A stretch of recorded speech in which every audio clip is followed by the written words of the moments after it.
नमस्कार, मी अनिल जाधव. तुम्ही बघताय आपला अग्रवन. केंद्र सरकारनं पुन्हा एकदा सोयाबीन, मका आणि दूध उत्पादकांना जोरदार झटका दिलाय. कमी भाव असल्यामुळे सोयाबीन आणि दूध उत्पादक चांगल्या भावाची मागणी करतायत. दूध उत्पादक तर गेल्या काही दिवसांपासून चांगल्या दरासाठी आंदोलन देखील करतायत. पण चांगल्या दरासाठी आंदोलन करणाऱ्या शेतकऱ्यांना सरकारनं दूध पावडर आयातीला परवानगी देऊन उत्तर दिलंय. कारण सरकारनं जवळपास 5 लाख टन मका, त्यानंतर 10,000 टन दूध पावडर आणि 1.5 लाख टन कच्चे सूर्यफूल तेल तसंच 1.5 लाख टन रिफाईंड मोहरी तेल आयातीला परवानगी दिली आहे. आणि ही आयात एकतर कमी आयात शुल्कात किंवा 0% आयात शुल्कावर होणार आहे. आणि याचा थेट फटका आपल्या शेतकऱ्यांना देखील बसू शकतो. सरकारच्या या तीनही निर्णयांचा आपल्या एकूणच शेतकऱ्यांवर कसा कसा परिणाम होऊ शकतो, अभ्यासक याबाबत काय म्हणतात याचाच आढावा आता आपण या व्हिडिओतून घेणार आहोत. आता गाईच्या दुधाचे भाव गेल्या काही महिन्यांपासून खूपच कमी झाले. भाव उत्पादन खर्चापेक्षा देखील कमी झाल्यामुळे शेतकरी आर्थिक अडचणीत आले. त्यामुळे शेतकरी चांगल्या दरासाठी आंदोलन करतायत. आता आपण जर दुधाचं अर्थकारण पाहिलं तर सध्या दुधाला दर मिळतोय 25 ते 27 रुपये आणि दुधाचा उत्पादन खर्च आहे 32 ते 33 रुपये. विशेष म्हणजे गेल्या काही महिन्यांमध्ये दुधाचा हाच भाव होता जवळपास 35 रुपये. दुधाच्या भावामध्ये मागच्या काही महिन्यांपासून घट होत आता भाव 25 ते 27 रुपयांपर्यंत आले. त्यामुळे शेतकरी चांगल्या भावासाठी आंदोलन करतायत.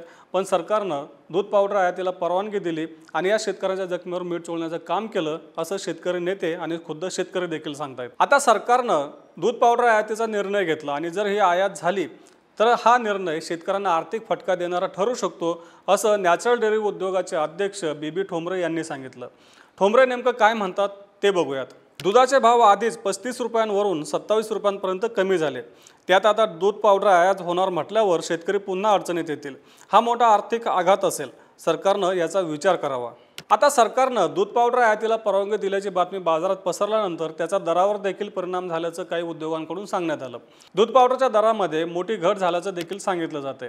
दूध पावडरचे दर सध्या 200 ते 250 रुपयाच्या दरम्यान होते. त्यात काही प्रमाणात घट झाली असं उद्योगांकडून सांगितलं जातं. आणि जर खरंच यापेक्षा आणखीन घट झाली तर दुधाच्या दरात देखील घट होऊ शकते. म्हणजे सध्या जो काही 25 ते 27 रुपये दर आहे तो आणखी कमी होऊ शकतो अशी भीती देखील काही उद्योगांनी व्यक्त केली आहे. सरकारला हा निर्णय घेण्याची सध्या गरज नव्हती असं सोनाई डेअरी उद्योगाचे अध्यक्ष दशरथ माने यांनी सांगितलं. माने नेमकं काय म्हणतात ते पाहूयात. देशात आधीच 3.5 लाख टनांचा दूध पावडरचा साठा पडून आहे. त्यातच सरकारनं 10,000 टन आयातीला परवानगी दिली.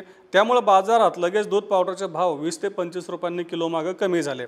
खरेदीदार आणखी भाव कमी होण्याची वाट पाहत आहेत. जर भाव आणखी कमी झाले तर दुधाच्या दरात 3 ते 4 रुपयांपर्यंत घट होऊ शकते.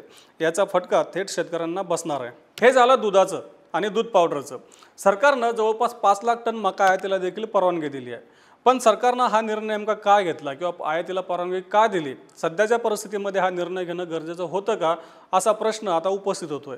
कारण आपण जर मक्याचा बाजार पाहिला तर मक्याच्या भावामध्ये अशी अवास्तव तेजी आपल्याला दिसत नाही आहे. मक्याचे भाव आजही हमीभावाच्या आसपास दिसत आहेत. मक्याला चालू खरेपामध्ये सरकारनं हमीभाव जाहीर केला 2,225 रुपये आणि सध्या बाजारभाव मक्याचा सुरू आहे 2,200 ते 2,400 रुपयांच्या दरम्यान. बहुतांशी बाजारांमधला दर जर आपण पाहिला तर 2300 ते 2350 रुपयांच्या दरम्यान दिसतोय. थोडक्यात काय तर मक्याचा बाजार सध्या हमीभावाच्या आसपासच फिरतोय. मग असं असताना देखील सरकारनं मका आयातीचा निर्णय का घेतला आणि तोही कमी आयात शुल्कात किंवा 0% आयात शुल्कामध्ये? आता काही जण सांगतायत की सरकारनं भविष्यामध्ये मक्याची टंचाई भासेल त्या काळामध्ये आयात करण्यासाठी हा निर्णय घेतला.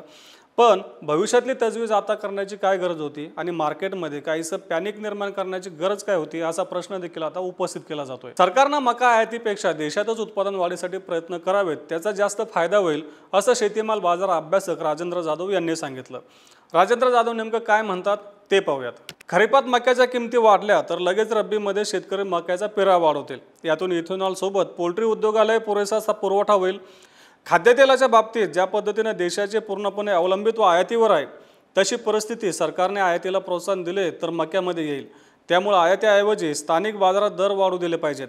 त्यामुळे कोरडवाहू भागातील शेतकरी मक्याखाली पेरा वाढवतील आणि तातडीनं उत्पादन वाढेल असं राजेंद्र जाधव म्हणाले. त्यामुळे कोरडवाहू भागातील शेतकरी मक्याखालील पेरा वाढवतील आणि तातडीनं उत्पादन देखील वाढेल.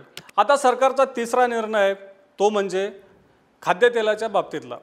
आता आपल्याला माहिती आहे की मागच्या 3 वर्षांपासून सरकारनं टप्प्याटप्प्यानं खाद्यतेल आयात शुल्कामध्ये मोठ्या प्रमाणात कपात केली आहे.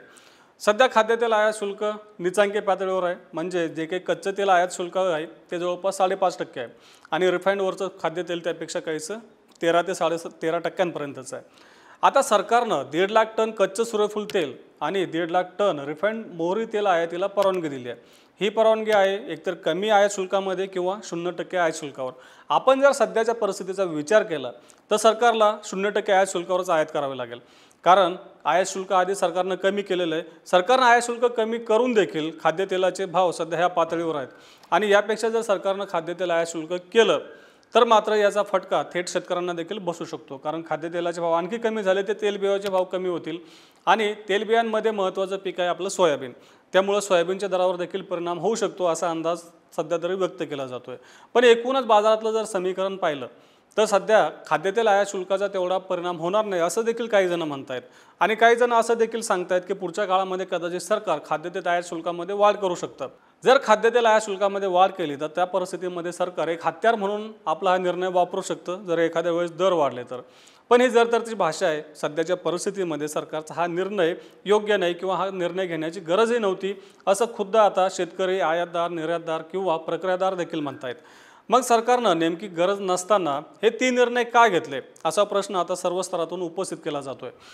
तुम्हाला सरकारच्या एकूणच्या निर्णयाबद्दल काय वाटतं आम्हाला कमेंट बॉक्समध्ये नक्की कळवा। तसं रोज सायंकाळी 8 वाजता मार्केट इंटेलिजन्सच्या सेगमेंटमधून आपण शेतीमालाचा बाजारभाव, सरकारची धोरणं यांचा आढावा घेत असतो। त्यासाठी आपल्या ॲग्रोवनच्या चॅनलला नक्की सबस्क्राईब करा आणि हा व्हिडिओ जास्तीत जास्त शेतकऱ्यांपर्यंत पोहोचवण्यासाठी लाईक आणि शेअर करायला विसरू नका।